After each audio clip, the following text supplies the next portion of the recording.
The F-16 screamed overhead 3 seconds after Rachel hit send. She didn't hear the impact. 40 kilometers was too far, but she felt it in the sudden static that flooded her headset, in the way Sergeant Mills froze mid-sentence at the radio desk. Then came the voices. Panicked, Arabic, children screaming through the intercepted frequency. "Confirmed target package," command crackled. "Weapons cache destroyed, how copy?" Rachel stared at her screen. The coordinates she'd verified an hour ago. The thermal signature she'd marked as military-grade ordnance. Her hands wouldn't stop shaking, because there was no weapons cache. There never had been, and the chain reaction she just triggered couldn't be stopped.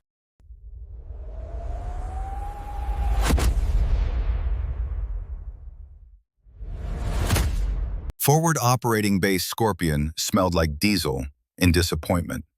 Rachel Mercer stood at the wire, watching heat shimmer distort the Syrian horizon into liquid glass. 40 kilometers east of Al-Tanf, the outpost squatted in a depression between two ridgelines, strategically worthless, tactically forgotten, the kind of place the army sent you when your war was winding down. Last supply runs delayed another 72 hours, Sergeant Mills announced from the operations tent, his Texas drawl flattened by acceptance. Storm coming through the corridor. Rachel didn't look back. She'd learned to read weather in thermal signatures now, not sky. The particulate density at 15,000 feet told her everything she needed. They had maybe 18 hours before the desert tried to kill them again with sand. "We've got enough MREs?" she asked. "If nobody gets picky about jalapeno cheese spread." Behind her, the generator coughed black smoke. Corporal Vickers kicked it twice, his standard maintenance protocol.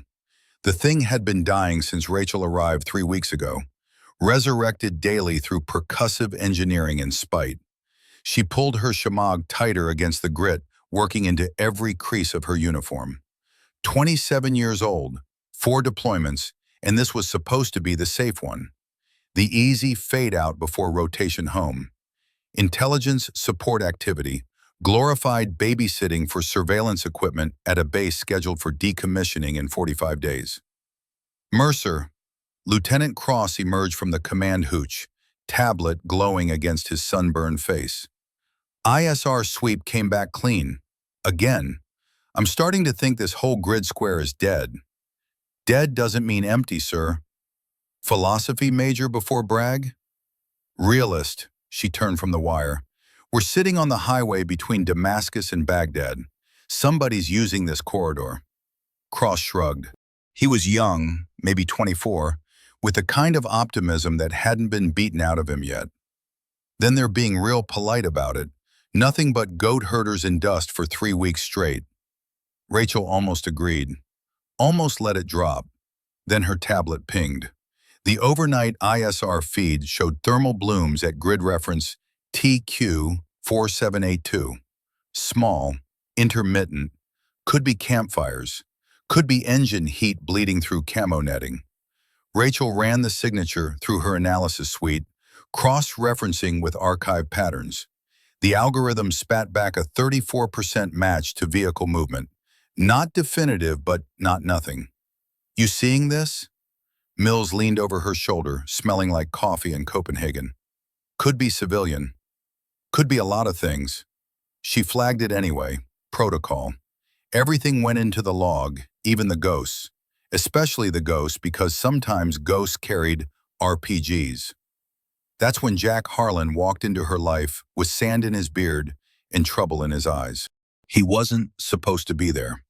Retired Force Recon, technically a contractor now, technical advisor on the manifest, which meant he knew things the Army didn't want to explain in after-action reports.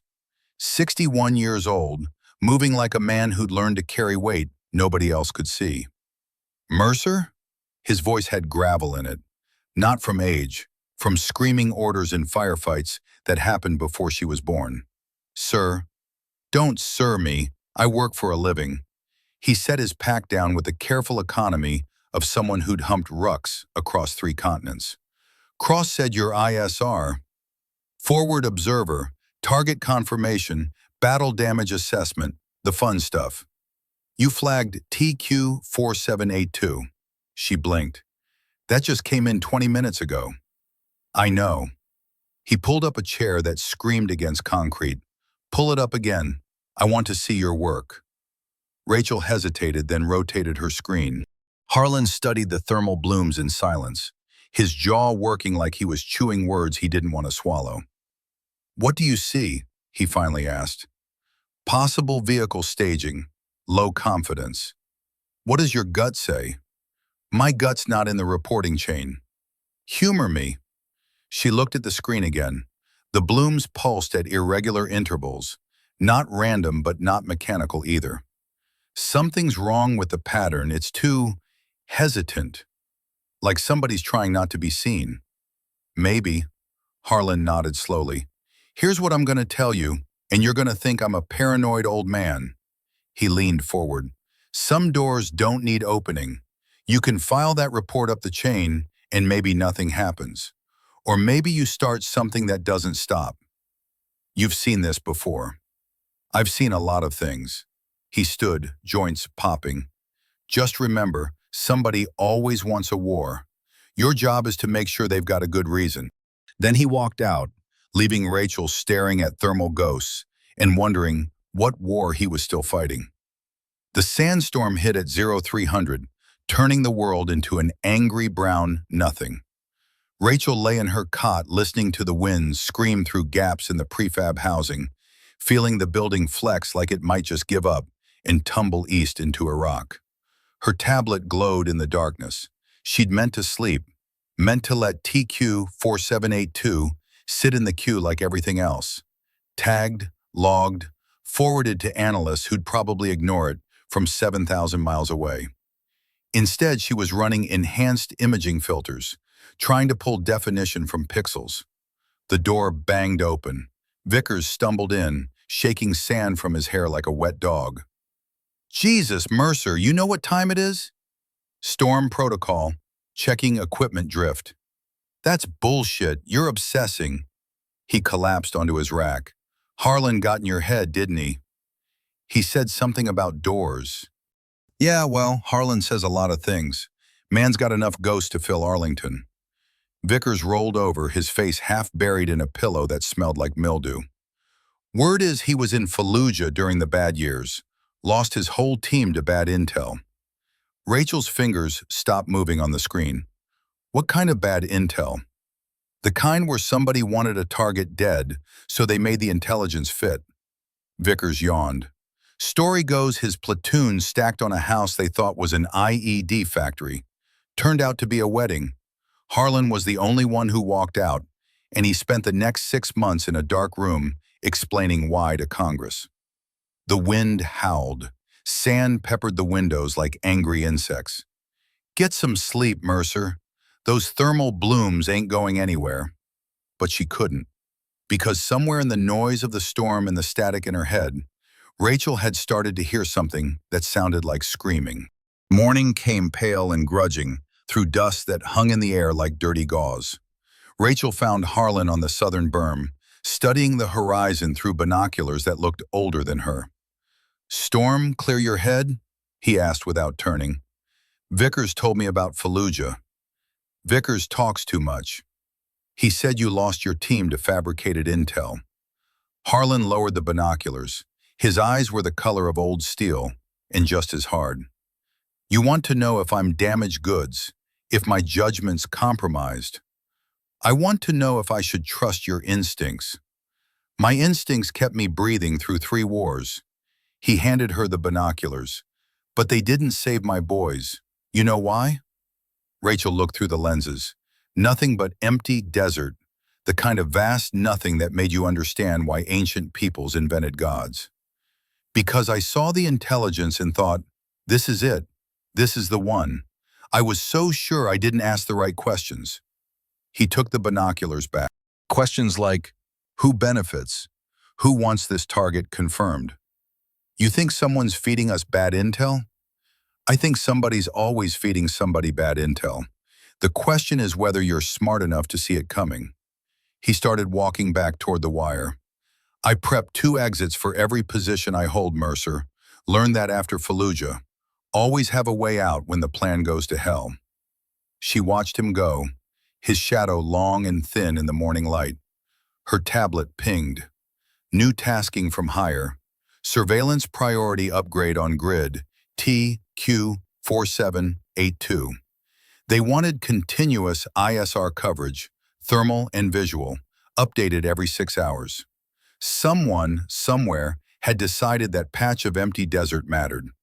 The new intel package arrived at 1400, compressed and encrypted with classification markers Rachel had never seen on routine surveillance. She ran her CAC card through the reader 3 times before the file opened. SIGINT intercept. Voice traffic, Arabic, fragmentary. The translation was rough, automated probably, but the keywords jumped out like flares. Delivery, timeline, Western corridor. Mills whistled low. That's TQ4782? Vicinity, could be related. Could be our shepherds are running something more interesting than goats. Cross appeared at her shoulder, tablet in hand.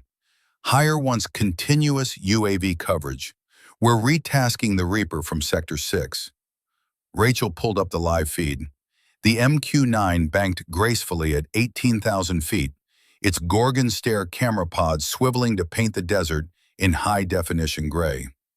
And there it was. Not a campfire, not engine heat. A compound, low walls, 3 structures, vehicles under camo netting that hadn't been there 12 hours ago. The thermal bloom she'd flagged was coming from what looked like a generator, powering something inside the main building. That's not goat herders, Vickers muttered. Cross was already on the radio to headquarters. Rachel zoomed the feed, running targeting algorithms, calculating distances and angles with the mechanical precision of 4 deployments. The compound sat exactly 40 kilometers from their position, close enough to observe, too far to investigate without a convoy they didn't have. Command wants positive ID on the facility, Cross announced. They're calling it a suspected weapons cache. Rachel's chest tightened. Based on what? We've got thermal signatures and new construction. That doesn't make it hostile. Based on the SIGINT you just read, those intercepts mention military hardware. They mention delivery, could be aid supplies, medical equipment. Mills shook his head. In unmarked buildings under camo nets? She didn't have an answer for that. Harlan materialized at the entrance to the operations tent, his presence like gravity pulling attention. You're building a target package. Following orders, Cross said defensive. We observe, we report, we confirm. That's the job. And who asked for confirmation? CENTCOM, through Division Intelligence.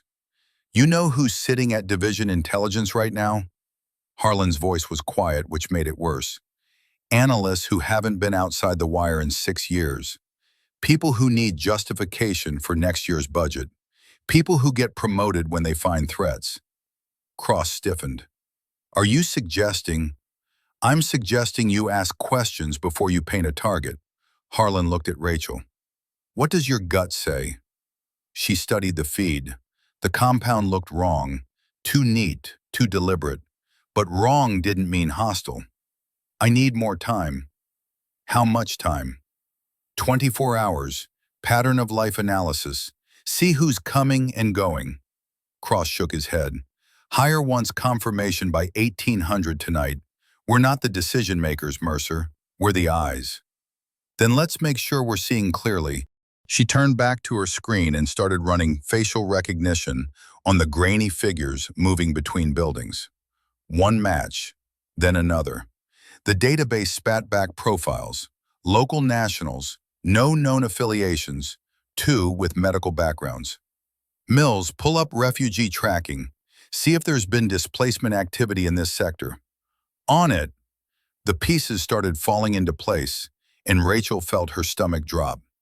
TQ-4782 wasn't a weapons cache. It was a field hospital. You're sure? Cross leaned over her terminal, his face pale in the screen glow. 3 confirmed doctors. Medical supply deliveries flagged in the SIGINT. Those weren't weapons, they were pharmaceuticals. Rachel's hands moved fast, pulling up cross-references. The generators powering surgical equipment. The military hardware is probably a field X-ray machine. Mills whistled low. So we almost called in a strike on a hospital. We didn't call anything, Cross said quickly. We're still in the assessment phase. But Hires expecting hostile confirmation. Vickers leaned against the doorframe. What do we send up the chain? Rachel looked at Harlan. He was standing in the corner, arms crossed, watching her with an expression she couldn't read. We send the truth, she said. Medical facility, civilian operation, no hostile indicators. And if they don't believe us? Cross asked. If they've already decided what they want it to be? The question hung in the air like cordite. Rachel's tablet pinged. New message, priority routing. She opened it and felt the floor drop out from under her. Updated intelligence assessment from Division. TQ-4782, upgraded to high-value target. Suspected chemical weapons production under medical cover. Immediate confirmation required for strike package development. Chemical weapons, she breathed. Harlan moved to her screen, read the message. His jaw worked like he was chewing glass. It's Fallujah again, he said quietly. They've already decided. They just need you to confirm what they want to hear. But it's a hospital. I know. So we tell them. And they'll ask for your evidence. And when you show them doctors and medical supplies, they'll say that's the perfect cover. They'll say you're naive, inexperienced, unable to recognize threat indicators. His voice was tired, like he'd had this conversation before and lost. Then they'll replace you with someone who sees what they want. Cross looked between them. So what do we do? Rachel stared at the screen, at the compound that was supposed to be her last easy mission, at the coordinates that were about to become someone else's war. I need to talk to someone higher up the chain, someone who'll listen. There is no one, Harlan said. The chain isn't designed for listening. It's designed for confirmation. Her hands were shaking. She pressed them flat against the desk. Then we don't confirm. We report what we actually see and let them make the call. They'll make it anyway, Vickers said, with or without our sign-off. Rachel knew he was right, knew it in the way her chest ached, in the way the air in the operations tent suddenly felt too thin to breathe. She opened a new report form and started typing. The report took her 40 minutes to write. Every sentence was careful, clinical, stripped of interpretation. She listed facts. Thermal signatures consistent with medical equipment. Personnel profiles matching healthcare workers. No weapons observed. No hostile activity detected. She flagged it as preliminary, recommended extended surveillance. Then she encrypted it and sent it up the chain. Done, she told Cross. It's on them now. He nodded, looking relieved. You did the right thing. Harlan said nothing. He was staring out the tent flap at the desert, his shoulders rigid. Rachel's screen flickered. New message. Flash priority. Her heart stopped. She opened it and read 3 sentences that changed everything. Confirmation received. TQ-4782 confirmed as hostile target. Strike package authorized. Time on target, 17:30 local. No. The word came out strangled. I didn't confirm hostile. I recommended. Cross grabbed her tablet, read the message. There must be a mistake. But Rachel knew there wasn't.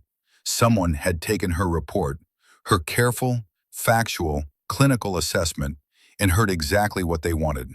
Or worse, they'd never read it at all. She looked at the clock, 17:15, 15 minutes. Get me higher on the line, she said, voice shaking. Right now. Mills was already reaching for the radio. Command net's not responding. Probably cycled to combat frequency for the strike. Then break into it. Mercer, I can't just break into it. Harlan put a hand on her shoulder. Rachel. She shook him off. They're going to kill doctors, children. They're going to kill them because someone wanted a target and I gave them coordinates. You gave them the truth. The truth doesn't matter. She was shouting now and she didn't care. They were always going to strike. I just made it easier. The radio crackled, a voice distorted by distance and encryption. Viper 2-1, 30 seconds to release. Target lock confirmed. Rachel stared at her screen, at the live feed from the Reaper still circling overhead, at the compound, her coordinates, her verification, painted with an invisible laser that only the F-16 could see, at the people moving between buildings, unaware they had 20 seconds to live. She grabbed the radio handset. Viper 2-1, abort, abort, abort. Target is not hostile. Repeat, not. The transmission cut to static. Then the screen went white. The aftermath came in pieces like shrapnel through fog. Rachel sat in the operations tent, watching the ISR feed replay for the 7th time. The white flash. The expanding bloom of superheated air. The buildings collapsing inward like crushed cardboard. Then smoke. Black, oily smoke that the thermal camera painted in shades of hell. No secondary explosions. No ammunition cooking off. No chemical weapons cloud. Just smoke and silence, and the absence of movement where 19 people had been walking 30 seconds before. She zoomed in on the thermal overlay, searching for heat signatures that meant survivors. The algorithm highlighted 2, thermal blooms that might be human, moving weakly. Then they stopped moving. The desert absorbed their heat like it had never been there at all. 19 people. She'd counted them in the pattern of life analysis. Dr. Karim Hassan, cardiovascular surgeon. Nurse Amira, who'd trained in Jordan. The children who'd been playing in the courtyard, she'd watched them kick a soccer ball for 15 minutes while running facial recognition. All gone because someone 7,000 miles away had decided they needed to be. Mercer, Cross's voice was careful, like he was approaching a tripwire. You need to step away from the screen. She didn't move, couldn't. Her fingers were locked around the edge of the desk, knuckles bone white. The screen showed the crater now, a perfect circle of destruction where the main building had stood. Precision, clinical, efficient. Murder dressed up as military necessity. The battle damage assessment is my job, she said. Her voice sounded distant, someone else's. I need to confirm ordnance effects, casualty estimates, structural. Rachel. Harlan was beside her now, his hand on her shoulder. Heavy, grounding. It's done. I tried to stop it. I know. I sent the right report. I told them it was a hospital. I know that too. She finally looked at him. His face was granite, but his eyes held something she'd never seen there before. Recognition. The kind that came from staring into the same abyss and understanding that some depths don't have bottoms. How do you live with it? She whispered. Harlan pulled up a chair, sat down heavy, like his bones were tired. The lines around his eyes seemed deeper than they'd been this morning. You don't. You just keep breathing and pretend that's the same thing. That's not an answer. It's the only one I've got. He looked at the screen, at the crater that used to be people. Fallujah was 18 civilians, women, children, a grandfather who survived the Iran-Iraq war just to die in his living room. I spent 6 months telling investigators I'd followed protocol, that the intelligence was solid, that I'd done everything right. He paused. None of it made them less dead. The radio crackled. Mills was on the command net, his Texas drawl flattened to procedure. Scorpion TOC, requesting update on resupply convoy. Over. Static. Long enough that Rachel felt it in her teeth. Then, Scorpion TOC, be advised convoy is delayed indefinitely.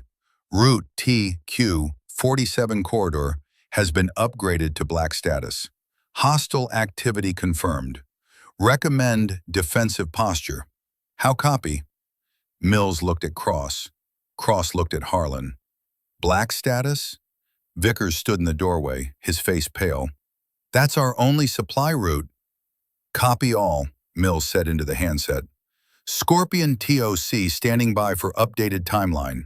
Out. He set the radio down like it might bite him. How long can we hold? Cross asked. His voice had lost its earlier optimism. Reality was setting in, cold and sharp. Food?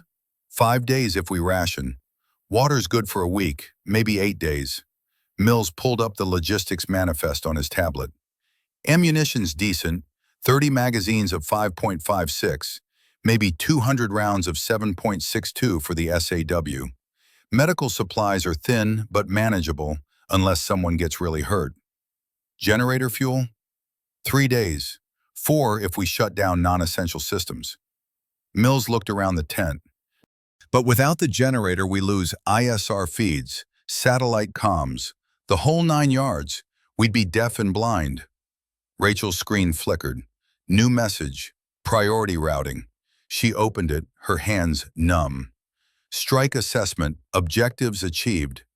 TQ 4782 neutralized. Secondary explosions confirm. Weapons cache destroyed. Mission success. Recommend cease ISR coverage and prepare for base closure proceedings. She read it twice, then a third time, waiting for the words to make sense. Secondary explosions, she said out loud. They're claiming secondary explosions. Harlan leaned over her shoulder, read the message. Something dark crossed his face, anger mixed with resignation, like he'd expected this but hoped he was wrong. There weren't any secondary explosions. I know. So they're fabricating the assessment. They're completing the narrative. Harlan straightened, his jaw working. They needed a weapons cache, so they got one. Evidence is optional when everyone's already committed to the story. Cross was reading over her shoulder now, his face drawn. Maybe there were secondaries we didn't see. Delayed cook-off, underground bunkers. Lieutenant, Harlan's voice cut like a blade. I've seen enough strikes to know what ordnance does. That was 2 GBU-12s on a soft target, 500 pounds each. If there'd been weapons or explosives inside, we'd have seen secondaries. We'd have seen the ammunition cook off for 20 minutes. We'd have seen a chemical cloud if there were actually WMDs. He pointed at the screen. That was a clean hit on soft targets. No secondary explosions, no weapons, just people. The tent went quiet. Outside, the generator coughed and died. Vickers swore and went to kick it back to life. The familiar thud of boot on metal echoed through the compound, the only sound besides the wind and the weight of truth settling over them like ash. Rachel stared at the screen, at the lie dressed up as official assessment. At the signature block at the bottom, Colonel Marcus Webb, CENTCOM J2, someone she'd never met, 7,000 miles away in an air-conditioned office, deciding what was true for people who'd bled in the sand. Her tablet pinged. She almost ignored it, almost let it sit there with all the other messages from a chain of command that didn't care what she'd actually seen. Then she saw the sender, SIGINT Intercept, automated. She opened it. Voice traffic, Arabic, intercepted 20 minutes ago from local frequency. The translation was rough, machine-generated probably, but clear enough. They hit the clinic. The Americans hit the clinic. 20 dead, children, doctors. They're saying it was weapons, but there were no weapons. Tell everyone. Tell the whole sector. The Americans are killing hospitals now. Rachel felt something crack inside her chest. Not her heart, that was still beating, still pumping blood and oxygen like her body hadn't gotten the message that everything was wrong. It was something deeper, something foundational, the belief that the system worked, that truth mattered, that doing the right thing meant something. We need to forward this, she said. Higher needs to know. Know what? Harlan's voice was tired, old. That their success story is actually a massacre? You think they want to hear that? They need to hear it. Rachel, He turned to face her fully. They'll bury it, classify it, redact it until there's nothing left but black bars and lies. And then they'll start asking questions about who's leaking contradictory intelligence. They'll ask where your loyalty is, whether you can be trusted. His eyes held hers. And when they're done asking, they'll make sure you're never in a position to question them again. So we just accept it? Let them lie? I'm saying you need to understand what you're up against. This isn't about truth. It's about justification. Someone at CENTCOM needed a target. Someone higher needed a success. Someone in DC needed proof that we're still winning this war. He moved to the entrance, staring out at the desert that was starting to look less empty by the minute. The convoy's not delayed because of hostile activity. It's delayed because someone doesn't want witnesses at this outpost when the story starts to fall apart. Cross shook his head, his young face pale. That's paranoid. We're American soldiers. They're not going to. The first mortar round hit the perimeter at 1847 local, turning paranoia into prophecy. Rachel was on the ground before she registered the sound, training taking over, pulling her down behind the concrete barriers while her brain tried to catch up. The blast hit 50 meters outside the wire, close enough to feel the concussion in her lungs, close enough to taste copper in sand. Incoming! Vickers was screaming from somewhere, his voice raw with adrenaline. Another round. Closer. The generator shack erupted in flames and twisted metal. Rachel felt the heat wash over her position, felt chunks of debris patter down like deadly rain. The smell hit her. Diesel fuel burning. That chemical stink that meant their power was gone. Mills was on the radio, his voice steady despite the chaos. Scorpion TOC taking indirect fire. Request immediate fire support. Grid TQ 4821. Danger close. Negative, Scorpion. The radio crackled back through static and the whump of explosions. No air assets available. Recommend defensive protocols and hold position. No air assets? Cross looked stunned, his rifle shaking in his hands. We're 40 kilometers from Tanef. They've got Apaches sitting on the pad. Another impact.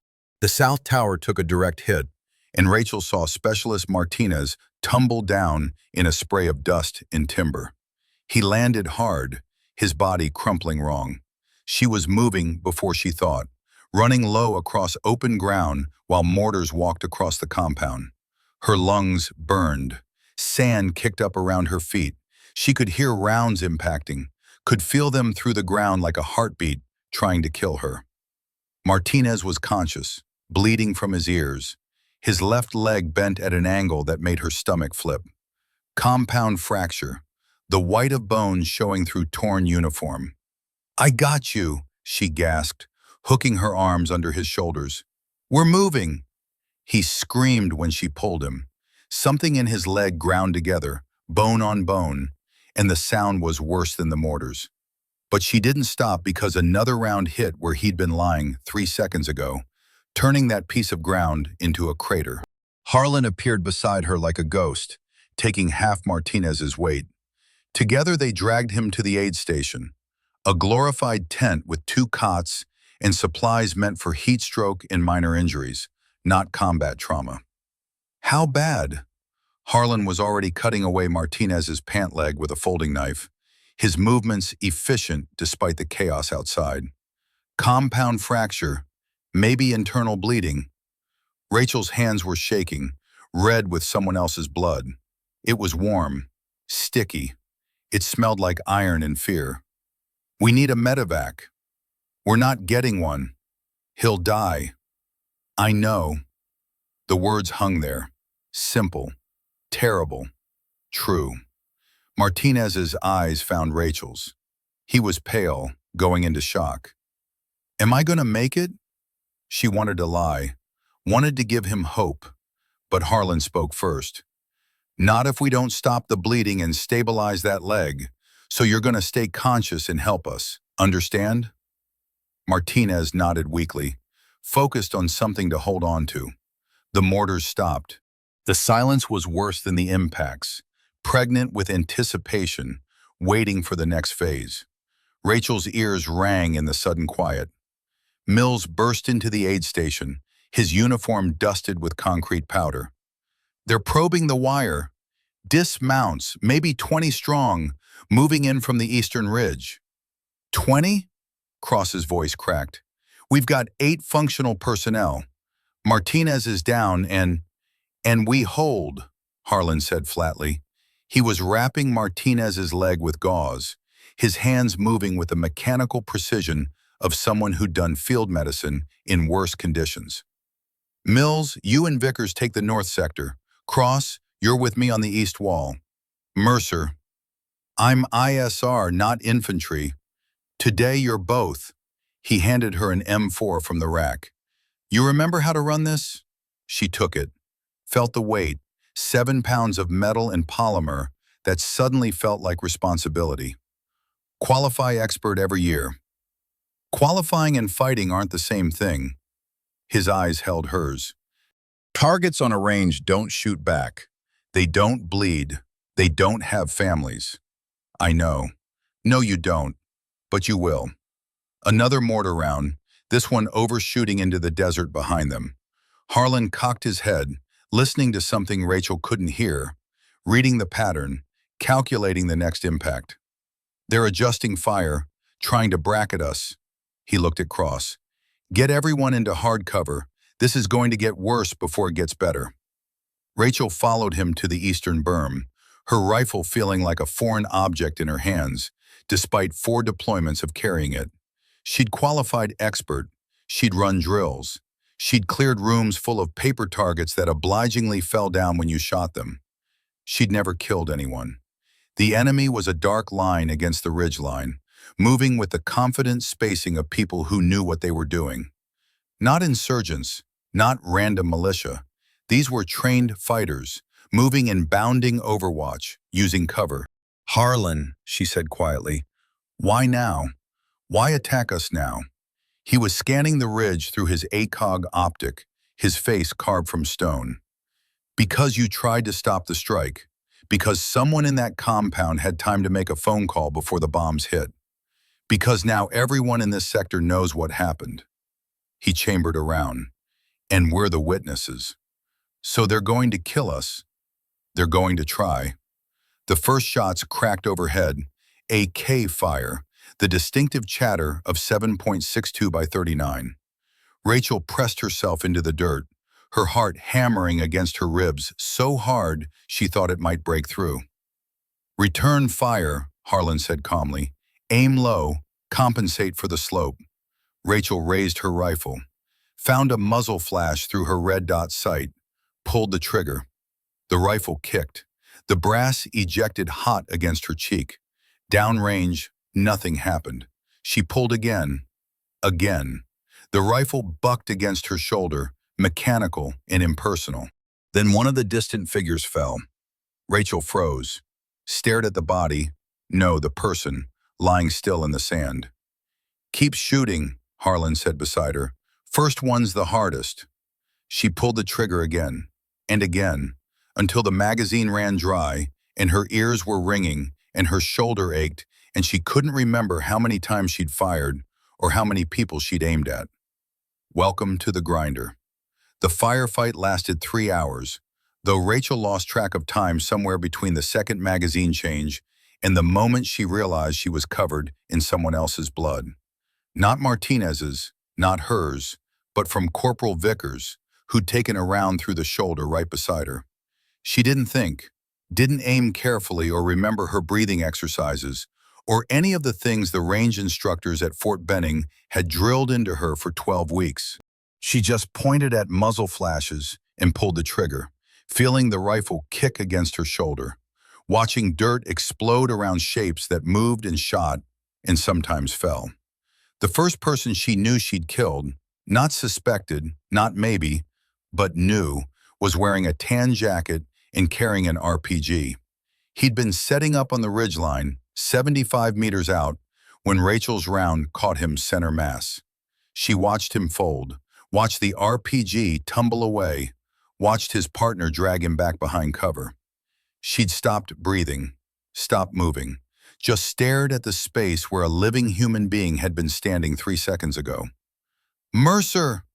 Harlan's voice cut through the ringing in her ears. "Magazine!" She looked down. Her rifle's bolt was locked back, empty. Her hands moved on autopilot, dropping the spent magazine, fishing a fresh one from her chest rig, seating it with a click, releasing the bolt.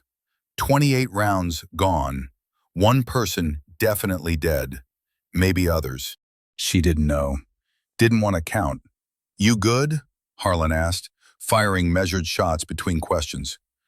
"I killed someone." "Yeah, I... Process it later. Right now you keep shooting or more of them kill us."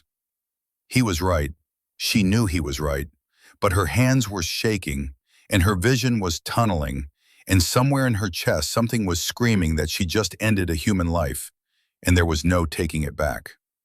Another RPG streaked overhead. This one found its mark, impacting the operations tent in a fireball that sent documents and equipment spinning into the air like confetti at the world's worst celebration. "That's all our comms equipment," Mills shouted from the north sector, his voice raw. "Radio, satellite uplink, everything." Cross was screaming into a handheld. "Scorpion to any station. We are under sustained attack, requesting immediate..." Static swallowed the rest. The enemy had started jamming, or Higher had stopped listening, or both. Either way, they were alone. The eastern ridge went quiet. Rachel risked a look over the berm. The attackers had pulled back, leaving 3 bodies in the sand. One of them was wearing a tan jacket. Her stomach lurched. She turned away and vomited into the dirt, her body rejecting what her mind couldn't process. Harlan's hand appeared on her back. Steady, patient. "First time's the worst," he said quietly. "Doesn't get easier, just gets different." "How many?" she asked, wiping her mouth. "How many have I killed?" "Yeah. I stopped counting after Fallujah. Didn't seem to matter anymore. The number just made it harder to sleep." He handed her his canteen. "Rinse your mouth, drink some water. In 5 minutes they're coming again, and I need you functional." Rachel rinsed, spat, drank. The water tasted like plastic and dust and the metallic tang of fear. "They're regrouping," Harlan said, back to scanning the ridge. "Next time they'll use the dark. Come at us from multiple angles. Try to overwhelm our sectors. Can we hold?" "For a while."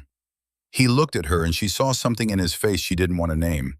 Calculation, assessment, the math of survival. "Question is what we're holding for." Rachel understood. No resupply, no medevac, no relief force coming over the horizon with air support and reinforcements. They were alone in a desert that had just learned to hate them, defending a position that nobody cared about anymore. Her tablet was still in her cargo pocket. Somehow it had survived the mortars, the bullets, the chaos. She pulled it out, the screen cracked but functional, like everything else that was still working despite being broken. The SIGINT intercept was still there. The voice traffic confirming what she already knew, that 19 people had died and the world was starting to notice. And underneath it, buried in the automated feed, something else. Metadata from the original strike package. She opened it, her hands numb. Flight recorder data, weapons release parameters, target authorization timestamps. And there in the technical specifications that nobody thought an ISR analyst would check, a timestamp that made her blood freeze. The strike authorization had been transmitted at 0947 local. 8 hours before her report. 8 hours before she'd even flagged TQ 4782 as an area of interest. She read it 3 times, each pass making it worse. They'd decided to hit TQ 4782 before she'd even been involved, before she'd sent her assessment, before she'd done anything except exist as a convenient signature on an operation that was already in motion. She wasn't the reason 19 people died. She was just the excuse. The realization should have felt like relief, absolution maybe, or at least a reduction of guilt. Instead, it felt like drowning, because if she wasn't the cause, then the system was, and that meant it could happen again, would happen again, was probably happening right now somewhere else, to someone else, with some other analyst providing convenient cover. Found something? Harlan asked, reading her face. She showed him the timestamp, watched his jaw tighten. Pre-authorization, he said flatly. They'd already spun up the strike package before you sent anything. I thought I caused it. I thought if I'd just been faster, smarter, if I'd pushed back harder. You couldn't have stopped it. His voice was hard, final. They were always going to hit that target. They just needed someone to sign the paperwork, and you were convenient. So what was I? A rubber stamp? You were a cog in a machine designed to turn decisions into justifications. He looked back at the ridge. Same machine that sent my boys into that house in Fallujah. Same machine that's leaving us here to die. Rachel stared at the metadata, at the proof that her guilt had been manufactured just as thoroughly as the intelligence. At evidence that someone, somewhere, had decided truth was optional. We need to get this out, she said. Someone needs to see it. How? Our comms are gone, internet's down, we're cut off. Then we get off this base and find someone who'll listen. Harlan studied her. You understand what you're saying. That means abandoning our position, leaving Martinez and anyone else who can't walk. I know. They'll call it desertion. I don't care what they call it. You should. They'll destroy your career, maybe put you in prison. Better than dying here while they bury the evidence. He smiled then, grim, tired but real. Now you're thinking like someone who's been to war. Night was falling, the desert cooling. In 6 hours, maybe less, the enemy would come again. And this time they'd be ready. Night came with stars that looked like shrapnel holes in black canvas. Rachel sat with her back against the command hooch, the only structure still standing, staring at her tablet's cracked screen. The metadata didn't lie. The strike package had been pre-authorized. The F-16 already spinning up at Incirlik before her first surveillance pass. Someone at CENTCOM had decided TQ-4782 needed to die, and they'd just been waiting for an ISR operator to provide the paperwork. You look like you've seen a ghost. Harlan settled beside her, moving carefully. He'd taken a fragment to his ribs during the firefight. Nothing critical, but enough to make him wince with each breath. I didn't cause it, Rachel said. The strike, they were always going to do it. I know. You knew? I suspected. The timeline was too tight, the intel too convenient. He pulled out a canteen, took a careful sip. In Fallujah, we got an intelligence package at 0800. By 1100, we were stacking on a door. I remember thinking, how did they verify this so fast? How did they know?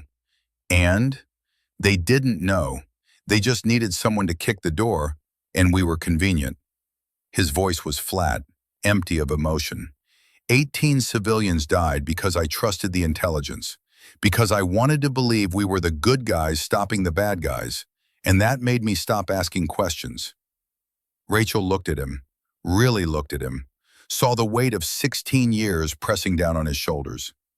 Why did you come here? She asked. To this outpost, why come back? Because I'm trying to stop it from happening again. He laughed, bitter. Lot of good that did. Vickers emerged from the aid station, his shoulder wrapped in gauze already soaking through. Martinez is stable, sort of. He needs a hospital, but... He trailed off. They all knew the sentence didn't have a good ending. Mills appeared from the darkness, moving like a man who'd aged 20 years in one day. Perimeter's quiet. Too quiet. They're out there, but they're waiting. For what? Cross asked. He was sitting against the wall, his rifle across his knees, his hands still shaking. For us to run out of bullets, water, hope. Mills sat down heavily. Or for orders from whoever's running this show. You think someone's coordinating? Rachel asked. I think we called in a strike on a hospital, and the whole sector heard about it. I think someone's decided we're a liability that needs cleaning up. He looked at Harlan. That paranoid enough for you? That's just realism. Harlan shifted, pain crossing his face. The convoy's not coming. Support's not coming. We're being left to die because dead witnesses can't testify. Cross shook his head. That's insane. We're American soldiers. They can't just...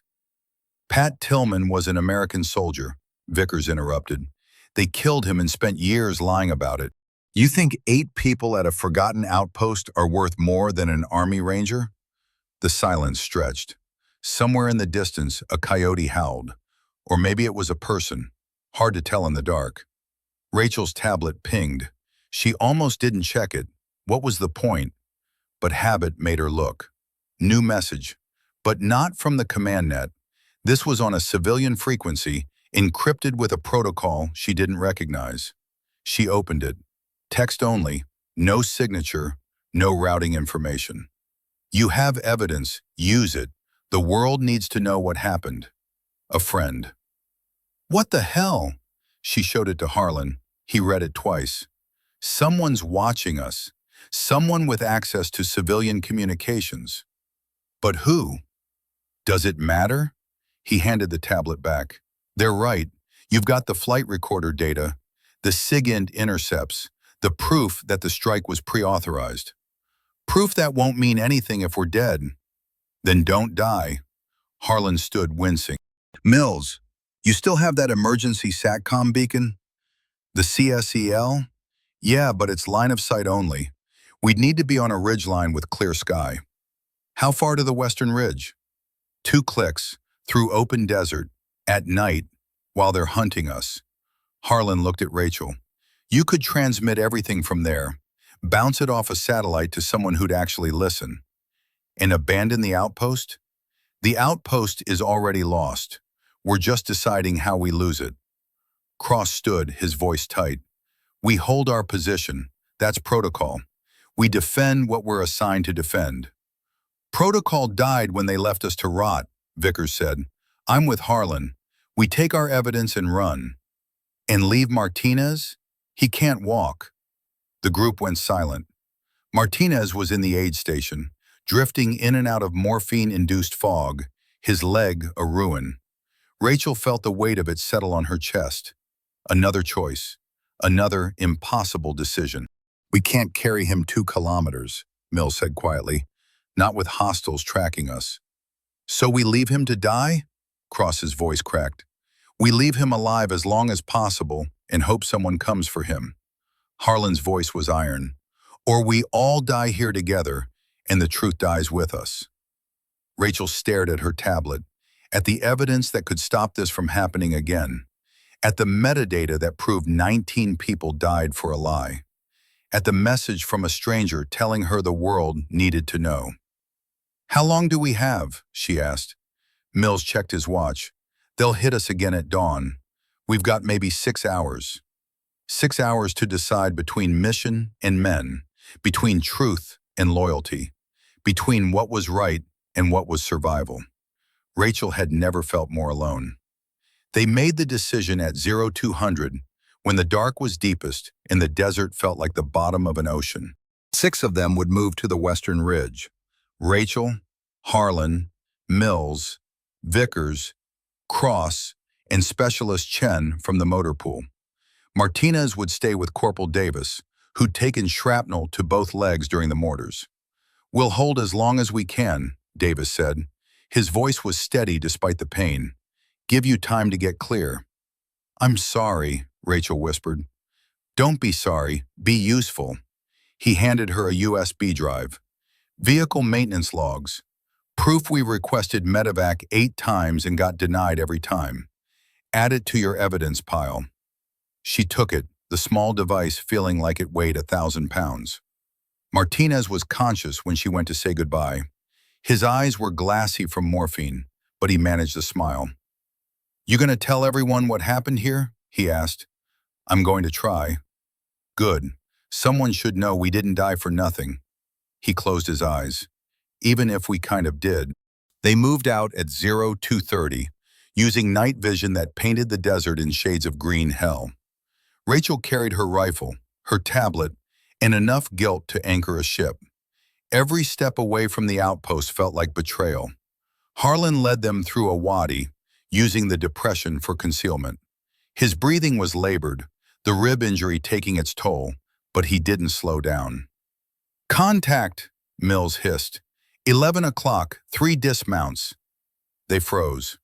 Rachel could see them through her nods, figures moving along the ridgeline, backlit by stars. Hunting. Harlan hand-signed. Circle right. Avoid contact.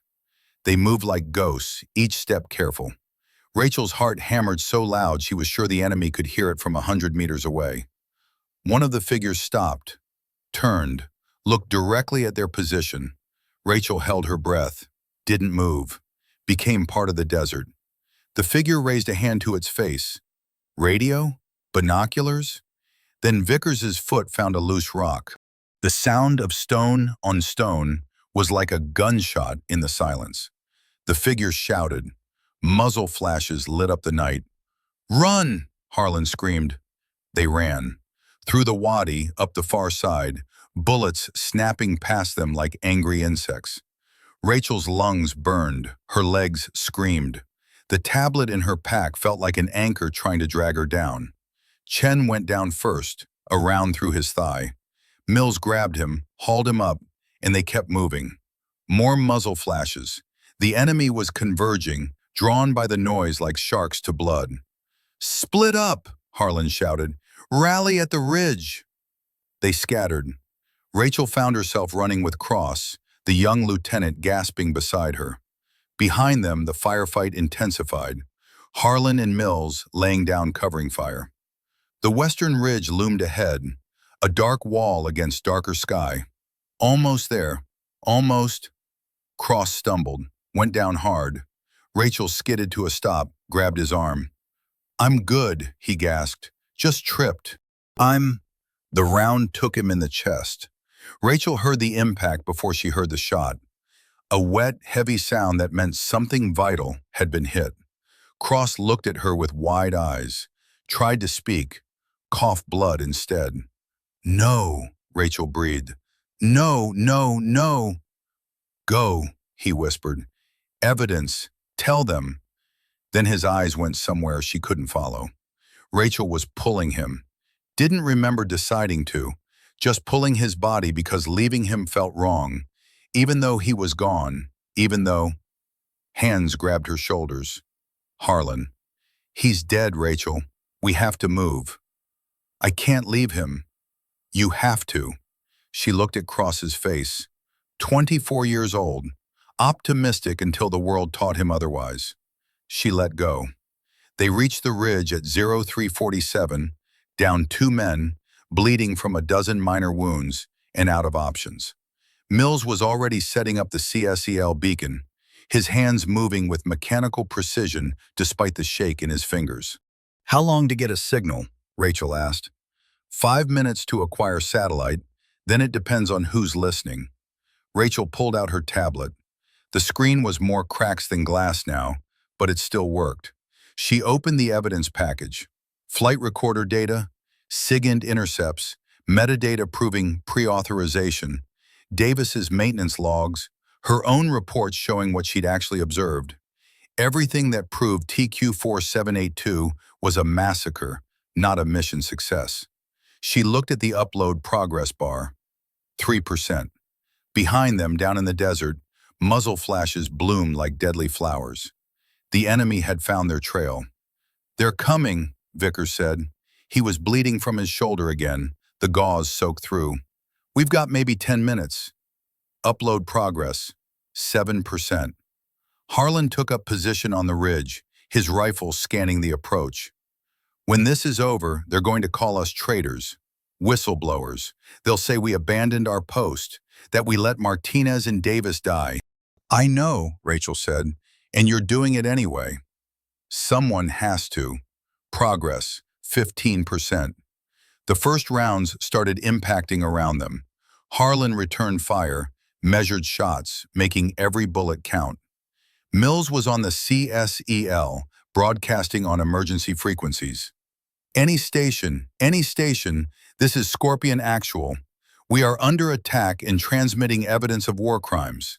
Request immediate extraction and protection for transmitted data. How copy? Static. Progress. 28%. Come on, Rachel whispered. Come on, come on, come on. The radio crackled. Scorpion Actual, this is Guardian Angel. We read you. Satellite link established. Continue transmission. Rachel nearly sobbed. Who is Guardian Angel? Does it matter? Mills asked. It didn't. Progress. 45%. The firefight intensified as the upload crawled toward completion. Harlan was firing constantly now, his magazine changes like clockwork. Vickers had collapsed against a rock, his rifle across his knees, his face pale. I'm hit, he said conversationally. Like, really hit. Rachel looked. The shoulder wound had been joined by another in his abdomen, dark blood spreading across his uniform. Stay with me, she said. 5 more minutes. Don't have 5 minutes. He smiled, blood on his teeth. Tell my mom it wasn't for nothing, okay? Progress, 67%. Mills took a round through the arm, kept holding the CSEL antenna steady, his jaw clenched against pain. Guardian Angel, be advised we are under effective fire. Request immediate air support our position. Scorpion, negative on air support, no assets available. Then who the hell are you? Someone who wants the truth more than they want you dead. Keep transmitting. Progress, 81%. An RPG impacted 15 meters below the ridge. Shrapnel peppered their position. Rachel felt something hot score across her ribs. Not deep, but enough to make her gasp. Harlan fired his last magazine dry, transitioned to his sidearm without breaking rhythm. Rachel, he said quietly, when this is done, you run. Don't wait, don't look back, just run. What about you? I'm buying time. That's what old men do. Progress, 93%. The enemy was closing. Rachel could hear them shouting, coordinating. 50 meters, 40. Her tablet chimed. Upload complete. It's done, she breathed. It's done. Guardian Angel, package is transmitted, Mills said into the radio. Confirm receipt. Confirmed, Scorpion. We have everything. All evidence received and secured. Rachel felt something break loose in her chest. Relief. Terror. The weight of knowing that at least this one thing had worked. Harlan stood, looked at her with those iron gray eyes. There's a vehicle track running north from here. 2 clicks to a highway. Flag down anyone who looks coalition. He pressed something into her hand. A compass. Old, scratched, the kind that had seen decades of war. You're going to live through this. You're going to testify. You're going to make sure those 19 people weren't just statistics. Jack, that's an order, Lieutenant. He smiled and she realized she'd never seen him smile before. Now run. He turned and walked down the ridge toward the enemy. Not running, not hiding, walking like a man who'd finally found what he'd been looking for 16 years. Mills grabbed her arm. We have to go. Now. Rachel ran. Behind her, Harlan's rifle started firing. Single shots, deliberate, then full auto, then silence, then an explosion that lit up the night like a second sun. She didn't look back. They found the highway at dawn. Rachel and Mills, the only ones left. Vickers had died on the ridge. Chen had bled out in the wadi. Cross, Martinez, Davis, Harlan, gone. 8 people had been at FOB Scorpion yesterday. 2 remained. A convoy appeared on the horizon, not American, Turkish maybe, or Syrian coalition. Rachel stepped into the road, her uniform torn and bloody, her hands raised. The trucks stopped. A man in a uniform she didn't recognize stepped out. You're American? Yes. You need help? Rachel looked at Mills. At his shattered arm, his face gray with blood loss. At the 1,000-yard stare she knew matched her own. "Yes," she said, "we need help." They were taken to a field hospital, then a larger base, then transported under guard to somewhere she wasn't allowed to know, a place with concrete walls and harsh lights, and men in suits who asked questions for 17 hours straight. "You abandon your post." "We were ordered to hold a position that was already compromised." "You transmitted classified materials." "I transmitted evidence of war crimes." "You got 6 soldiers killed." Rachel felt that one land, felt it dig in like shrapnel she'd carry forever. "7, she said quietly. "Martinez didn't make it either." The suits looked at each other, made notes on tablets she couldn't see. The strike on TQ-4782 was a legitimate military operation against a confirmed hostile target. It was a hospital. The intelligence indicated otherwise. The intelligence was fabricated before I ever submitted my report. Rachel pulled out the USB drive Davis had given her. Somehow it had survived everything. The strike was pre-authorized. Someone decided that facility needed to die, and they used my ISR coverage as justification after the fact.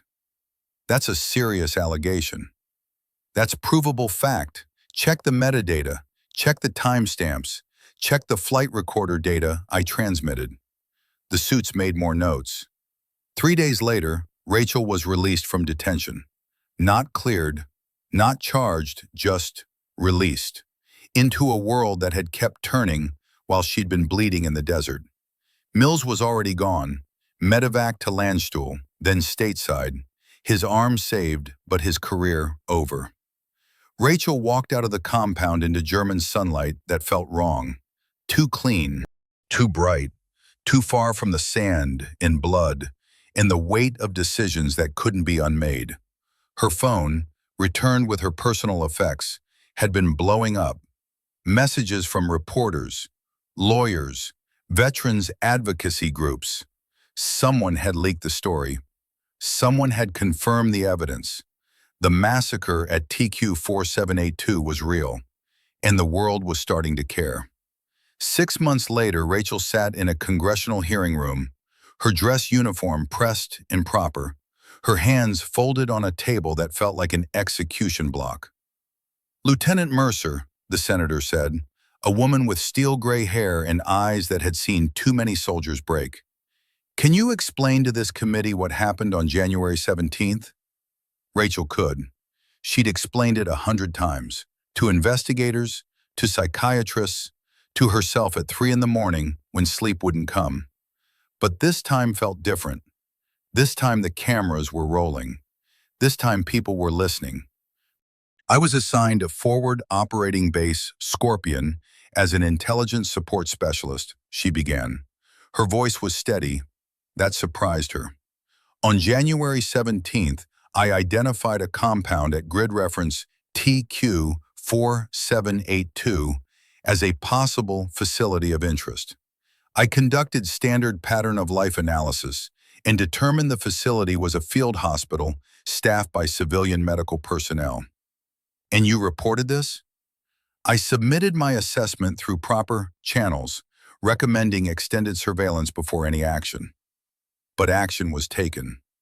A strike was authorized within 3 hours of my initial report. 19 civilians were killed, including 6 children and 4 doctors. The room went quiet. You could hear cameras clicking, pens scratching, the weight of attention focusing down like a laser. "The committee has reviewed the evidence you transmitted," the senator continued. "The metadata showing the strike was pre-authorized. The SIGINT intercepts confirming civilian casualties. The flight recorder data proving no secondary explosions occurred." She paused. "Lieutenant Mercer, in your professional opinion, was the strike on TQ-4782 justified?" Rachel met her eyes. "Thought about Harlan walking down that ridge. About Cross bleeding out in the sand. About Martinez asking if his death would mean something. No, ma'am, it was not. And yet, official records state it was a successful operation against a weapons cache. Official records are wrong. Another pause, longer this time. The committee also has testimony that you abandoned your post, that you refused direct orders to hold your position. I transmitted evidence of war crimes while under enemy fire. My commanding officer, Lieutenant Cross, was killed during that transmission. Corporal Vickers died from wounds sustained protecting the upload. Jack Harlan, her voice caught. Jack Harlan sacrificed himself so the truth could reach someone who'd listen. Some would call that treason. Some would call it duty. The senator leaned back. The individual who authorized the original strike, Colonel Marcus Webb, has been placed on administrative leave pending investigation. 2 analysts at CENTCOM have resigned. The facility at TQ-4782 has been confirmed as a medical operation funded by an international NGO. She looked at Rachel. The Army is trying to decide what to do with you, Lieutenant. I know, ma'am. You've been called a traitor, a whistleblower, a coward, a hero. The senator's expression softened slightly. What do you call yourself? Rachel thought about that, about the weight she'd carried out of the desert, about the names she whispered at night: Cross, Vickers, Chen, Martinez, Davis, Harlan. Someone who tried to do the right thing, she said finally, and learned that sometimes the right thing costs everything. The hearing lasted 6 hours. When it was over, Rachel walked out into Washington's summer heat that felt nothing like Syrian sand. Her phone buzzed, a message from an unknown number. You did what I couldn't. Thank you. J.H. She stared at it. Jack Harlan was dead. She'd seen him walk into certain death. She'd heard the explosion. Unless someone wanted him dead badly enough to fake it. Unless he'd had one more exit no one knew about. Unless his ghost was walking around somewhere, finally free of the weight he'd carried since Fallujah. Rachel wanted to believe that, wanted it with a desperation that felt like prayer. But she'd been to Arlington. She'd seen the fresh marker on a row of other markers. She'd read the name carved in stone. So she deleted the message and kept walking. Because some ghosts were meant to haunt you. The discharge papers came 3 months after the hearing, other than honorable. Not quite a dishonorable discharge, but close enough to matter. Rachel signed them in a VA office that smelled like stale coffee and broken promises. What will you do now? The counselor asked. She was young, earnest, trying to help. I don't know, Rachel said honestly. She moved to Montana, bought a small place outside Kalispell with the last of her savings. No neighbors, no questions, just mountains and sky, and the kind of silence that felt like punishment. The nightmares came every night. Sometimes she was back at FOB Scorpion, watching the strike over and over, unable to stop it. Sometimes she was running through the desert while her team died behind her. Sometimes she was in the hearing room, watching senators decide her life was worth less than political convenience.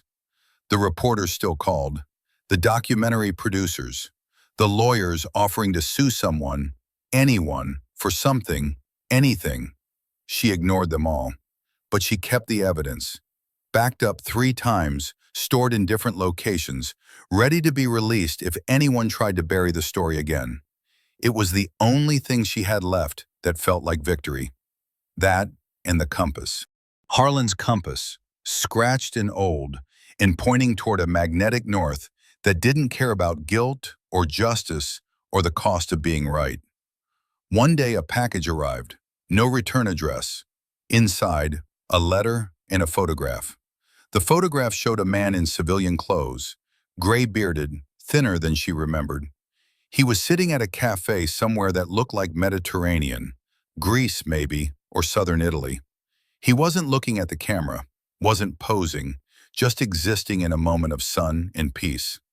The letter was short. Rachel, I'm sorry for the deception. The explosion was real, but I've learned to be good at dying. It's staying dead that's hard. You asked me once how to live with it. I told you that you don't. You just keep breathing. That was a lie. The truth is this. You live with it by making it mean something, by ensuring the people who died didn't die for nothing. You did that. You carried the weight when it would have been easier to set it down. You testified when it would have been safer to stay silent. You made 19 strangers matter to a world that wanted to forget them. That's not nothing. The compass is yours now. Point it at whatever truth needs finding next. There's always another one. Keep breathing. Jack. Rachel read it 3 times, then burned it, because some messages weren't meant to be evidence. She kept the photograph. That night she slept 6 hours straight, the first time since the desert. No nightmares, no screaming, just darkness and rest, and the promise that maybe, eventually, breathing might become living again. She didn't know if she believed that, but she woke up and tried anyway, because someone had to. They made the decision at 0200, when the dark was deepest and the desert felt like the bottom of an ocean that had forgotten how to give life. 6 of them would move to the western ridge: Rachel, Harlan, Mills, Vickers, Cross, and Specialist Chen from the motor pool. Martinez would stay with Corporal Davis, who'd taken shrapnel to both legs during the mortar barrage and couldn't walk more than 10 meters without passing out. The meeting happened in what was left of the command hooch, the only structure still standing after the RPG had taken out the operations tent. Everyone looked haunted, exhausted, like they'd aged 20 years in 6 hours. "We hold as long as we can," Davis said. His voice was steady despite the morphine haze and the pain that made his hands shake. "Give you time to get clear."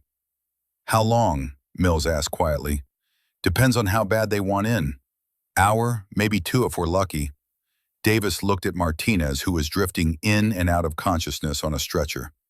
"Martinez probably won't last that long anyway. Infection's setting in. You can smell it." Rachel could. The sickly sweet smell of tissue dying, of a body starting to rot while still alive.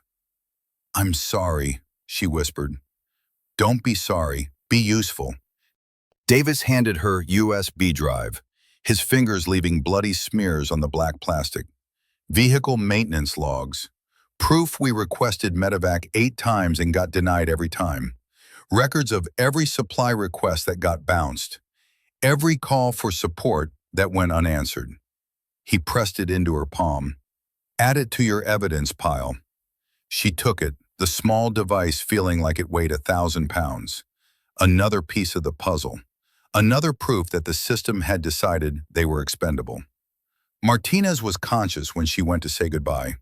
His eyes were glassy from morphine and fever, but he managed a smile that looked more like a grimace. "You gonna tell everyone what happened here?" he asked, his words slurred. "I'm going to try." "Good. Someone should know we didn't die for nothing." He closed his eyes, his breathing shallow. "Even if we kind of did." Rachel felt tears sting her eyes, wiped them away angry because crying was a luxury she couldn't afford. "You didn't die for nothing," she said. "You died so the truth could get out. That matters." "If you say so, ma'am." His voice was fading. "Just tell my mom I wasn't scared, okay?" "You weren't scared," she lied. "Yeah, I was. Terrified." He smiled again. "But tell her anyway." They moved out at 0230, using night vision that painted the desert in shades of green hell. Rachel carried her rifle, her tablet, Davis's USB drive, and enough guilt to anchor a battleship. Every step away from the outpost felt like betrayal, like she was abandoning people who trusted her to a fate she couldn't prevent. Harlan led them through a wadi, using the depression for concealment and the high walls to mask their movement. His breathing was labored, the rib injury from earlier taking its toll. But he didn't slow down, didn't complain, just kept moving with the mechanical determination of someone who'd learned that stopping meant dying. "Contact," Mills hissed from the rear. 11 o'clock, 3 dismounts. They froze. Rachel could see them through her nods. Figures moving along the ridgeline, backlit by stars, hunting. Searching for the people who'd witnessed too much. Harlan hand-signed, "Circle right, avoid contact." They moved like ghosts, each step careful, each breath controlled. Rachel's heart hammered so loud she was sure the enemy could hear it from 100 meters away. The sand beneath her boots felt like it was screaming, announcing their position to anyone listening. One of the figures stopped, turned, looked directly at their position. Rachel held her breath, didn't move, became part of the desert, part of the night, part of the nothing that filled this country. The figure raised something to its face. Radio? Binoculars? Thermal scope? Then Vickers's foot found a loose rock. The sound of stone on stone was like a gunshot in the silence, like a bell announcing their presence, like the universe saying, "Here they are, come and get them." The figure shouted. Muzzle flashes lit up the night like deadly flowers blooming. "Run!" Harlan screamed. They ran. Through the wadi, up the far side, bullets snapping past them like angry insects trying to sting them dead. Rachel's lungs burned. Her legs screamed. The tablet in her pack felt like an anchor trying to drag her down into the sand, where she'd join all the other corpses this desert had claimed. Chen went down first, a round through his thigh that spun him around and dropped him face first into the dirt. Mills grabbed him, hauled him up with strength born of desperation, and they kept moving because stopping meant dying, and dying meant the truth died too. More muzzle flashes. The enemy was converging, drawn by the noise like sharks to blood in the water. Radio chatter in Arabic, coordinating, closing the net. "Split up!" Harlan shouted over the gunfire. "Rally at the ridge!" They scattered. Rachel found herself running with Cross, the young lieutenant gasping beside her, his face pale even through the green wash of night vision. Behind them, the firefight intensified. Harlan and Mills laying down covering fire, buying seconds with bullets. The western ridge loomed ahead, a dark wall against darker sky. Safety. Maybe. Probably not. Almost there. Almost. Cross stumbled. Went down hard, his ankle rolling on loose rock. Rachel skidded to a stop, grabbed his arm, pulled him up. "I'm good," he gasped. "Just tripped. The round took him in the chest. Rachel heard the impact before she heard the shot. A wet, heavy sound that meant something vital had been hit. Cross looked at her with wide eyes, surprised more than anything, like he couldn't believe this was how it ended. He tried to speak, coughed blood instead. Dark arterial blood that looked black through the NODs. "No," Rachel breathed. "No, no, no." "Go," he whispered. Blood bubbled on his lips. "Evidence. Tell them." Then his eyes went somewhere she couldn't follow, to a place past the desert and the war and the mistakes that had brought them here.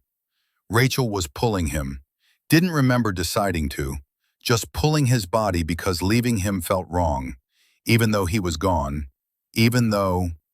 Hands grabbed her shoulders. "Harlan." "He's dead, Rachel. We have to move." "I can't leave him. You have to." His voice was iron. "He died so you could finish this. Don't make it meaningless." She looked at Cross's face. 24 years old, optimistic until the world taught him otherwise. Dead in a desert he'd probably never heard of before deployment, for reasons that had nothing to do with him. She let go. They reached the ridge at 0347, down 2 men, bleeding from a dozen minor wounds, and out of options that didn't involve dying in the next few hours. Mills was already setting up the CSEL beacon, his hands moving with mechanical precision despite the shake in his fingers. Chen sat against a rock, applying pressure to his thigh wound, his face gray with blood loss. "How long to get a signal?" Rachel asked, her voice hoarse from running and screaming and breathing air that tasted like cordite in fear. 5 minutes to acquire satellite, then it depends on who's listening." Mills adjusted the antenna, pointing it at empty sky, "and whether they care enough to respond." Rachel pulled out her tablet. The screen was more cracks than glass now, held together by prayer and military-grade screen protector, but it still worked. She opened the evidence package. Flight recorder data, SIGINT intercepts, metadata proving pre-authorization, Davis's maintenance logs, her own reports showing what she'd actually observed versus what the official record claimed. Everything that proved TQ-4782 was a massacre, not a mission success. She connected to the CSEL's uplink, started the upload process, watched the progress bar crawl forward with agonizing slowness. 3%. Behind them, down in the desert, muzzle flashes bloomed like deadly flowers. The enemy had found their trail, was following it, was coming to finish what the mortars had started. "They're coming," Vickers said. He was bleeding from his shoulder again, the gauze soaked through, his uniform dark with blood. "We've got maybe 10 minutes. Upload progress, 7%. Harlan took up position on the ridge, his rifle scanning the approach. In the green glow of night vision, his face looked like carved stone, ancient, tired. "When this is over, they're going to call us traitors," he said quietly. "Whistleblowers. They'll say we abandoned our post, that we let Martinez and Davis die." "I know," Rachel said, watching the upload bar inch forward. "And you're doing it anyway." "Someone has to." Progress, 15%. The first round started impacting around them. Harlan returned fire, measured shots, making every bullet count, turning 20 years of experience into dead-accurate violence. Mills was on the CSEL, broadcasting on emergency frequencies.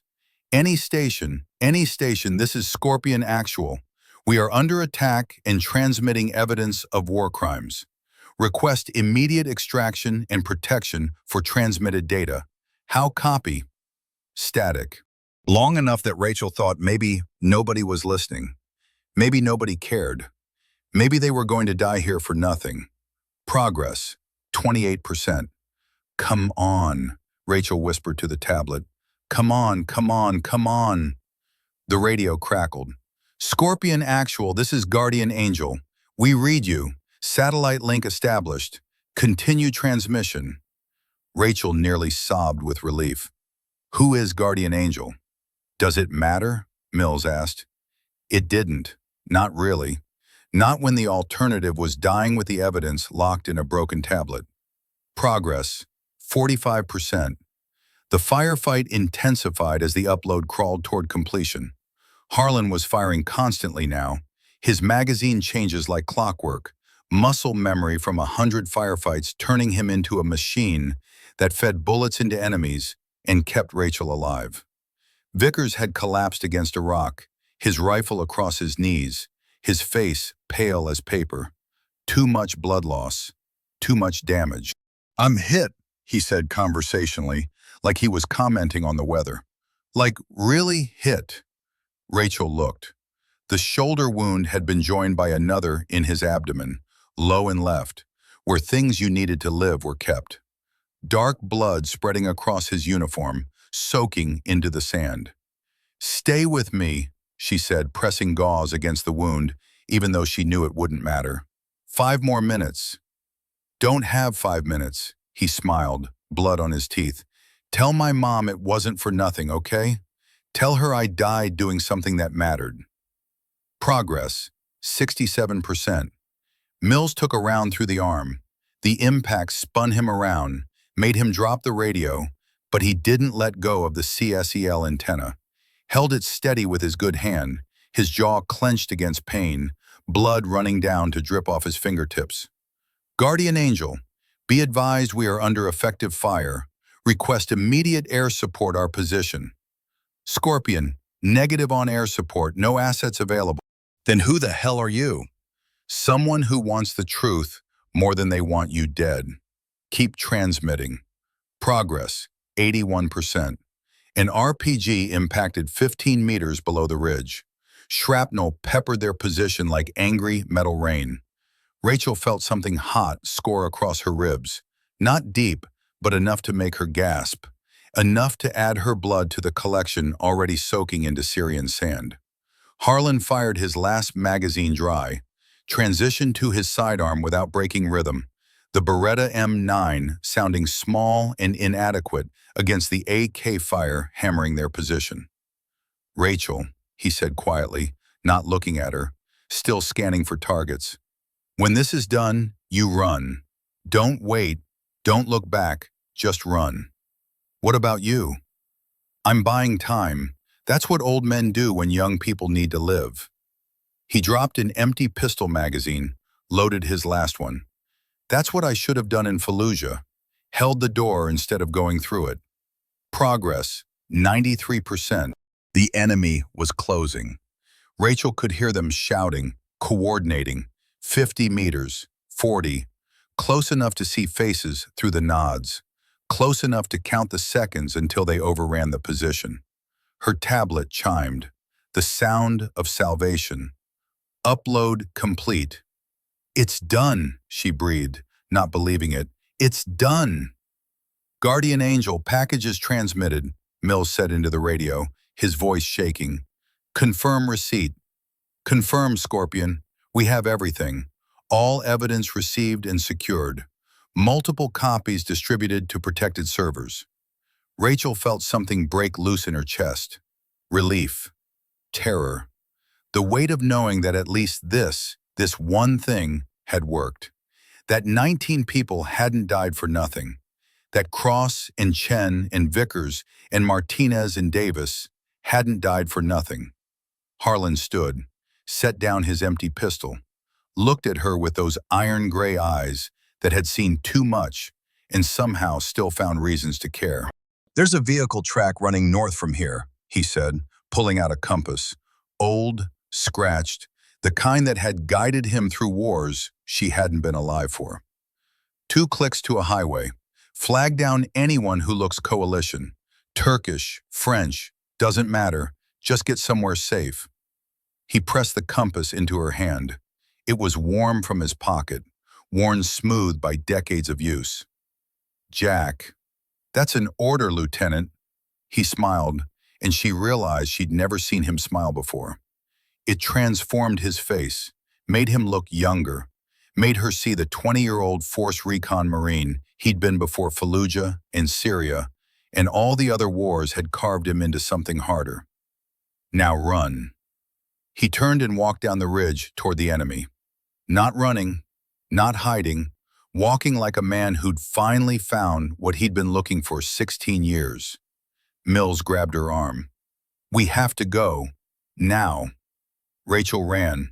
Behind her, Harlan's rifle started firing. Single shots, deliberate, aimed. Then full auto as the enemy closed. Then silence that felt like the end of everything. Then an explosion that lit up the night like a second sun, turning darkness to day for one brilliant second before the desert claimed it back. She didn't look back, couldn't, because looking back meant seeing what she already knew, that Jack Harlan had walked into certain death carrying explosives, had turned himself into a final act of defiance, had bought her life with his own. She kept running. They found the highway at dawn, Rachel and Mills, the only ones left from FOB Scorpion. 8 people had started this mission. 2 remained, 6 bodies in the desert, plus Martinez and Davis, who died holding the outpost so they could escape. A convoy appeared on the horizon. Not American, Turkish, judging by the vehicles and the flags. Rachel stepped into the road, her uniform torn and bloody, her hands raised, the universal symbol for, I surrender, please don't shoot me. The trucks stopped. Armed soldiers poured out, weapons raised, shouting in Turkish. A man in an officer's uniform stepped forward, looked at Rachel, at her tears and blood and exhaustion, and said in accented English, You're American? Yes. You need help? Rachel looked at Mills, at his shattered arm hanging useless, his face gray with blood loss, the 1,000-yard stare she knew matched her own. Yes, she said. We need help.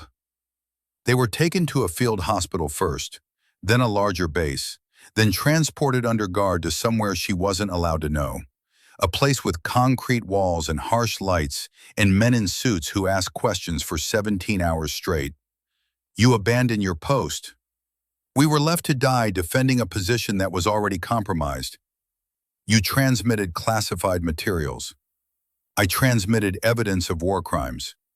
You got 6 soldiers killed. Rachel felt that one land. Felt it dig in like shrapnel she'd carry forever. Metal fragments of guilt lodged near vital organs. Always there, always hurting. 7, she said quietly. Martinez didn't make it either. Neither did Davis. That's 8 total. She looked the suited man in the eyes. But they didn't die because of me. They died because someone decided to kill 19 civilians and then leave witnesses to rot in the desert. The suits looked at each other, made notes on tablets she couldn't see, conferred in whispers. The strike on TQ 4782 was a legitimate military operation against a confirmed hostile target. It was a hospital. I have proof. The intelligence indicated otherwise. The intelligence was fabricated before I ever submitted my report. Rachel pulled out Davis's USB drive. Somehow it had survived the running and bleeding and everything else. The strike was pre-authorized. Someone decided that facility needed to die, and they used my ISR coverage as justification after the fact. That's a serious allegation. That's provable fact. Check the metadata. Check the timestamps. Check the flight recorder data I transmitted to Guardian Angel. She leaned forward. And while you're at it, explain why 8 American soldiers were left to die after reporting evidence of a war crime. The lead investigator, a colonel whose nameplate said Morrison, studied her for a long moment. You understand the position you're in, Lieutenant Mercer? I understand I did my duty. If that puts me in a bad position, maybe the problem isn't me. 3 days later, Rachel was released from detention. Not cleared, not charged, just released. Into a world that had kept turning while she'd been bleeding in the desert. A world that didn't know or care about 8 soldiers who died trying to tell the truth. Mills was already gone, medevaced to Landstuhl, then stateside. His arm saved, but his career over. Honorable discharge with full benefits, the Army's way of buying silence. Rachel walked out of the compound into German sunlight that felt wrong. Too clean, too bright, too far from the sand and blood and the weight of decisions that couldn't be unmade. Her phone, returned with her personal effects, had been blowing up. Messages from reporters, lawyers, veterans advocacy groups. Someone had leaked the story. Someone had confirmed the evidence. The massacre at TQ 4782 was real, and the world was starting to care. 6 months later, Rachel sat in a congressional hearing room, her dress uniform pressed and proper. Ribbons she'd earned lined up on her chest like accusations. Her hands were folded on a table that felt like an execution block. The room was packed. Cameras lined the back wall. Reporters filled every available seat. This wasn't a routine hearing. This was theater, designed to give the appearance of accountability while protecting the people who actually mattered.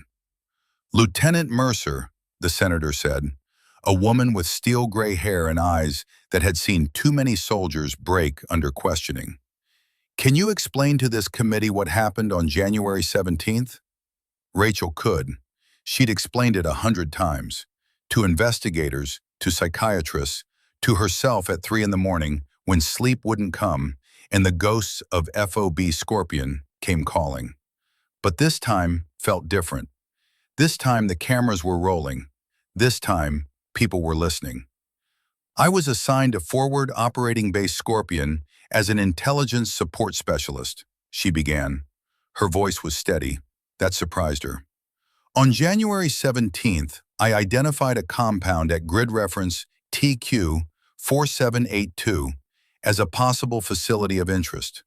I conducted standard pattern of life analysis and determined the facility was a field hospital staffed by civilian medical personnel.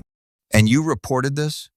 I submitted my assessment through proper channels, recommending extended surveillance before any action. But action was taken. A strike was authorized within 3 hours of my initial report. 19 civilians were killed, including 6 children and 4 doctors. She paused. The youngest victim was 7 years old. Her name was Amira. She wanted to be a doctor like her mother. The room went quiet. You could hear cameras clicking, pens scratching, the weight of attention focusing down like artillery zeroing in on a target. The committee has reviewed the evidence you transmitted, the senator continued. The metadata showing the strike was pre-authorized. The SIGINT intercepts confirming civilian casualties.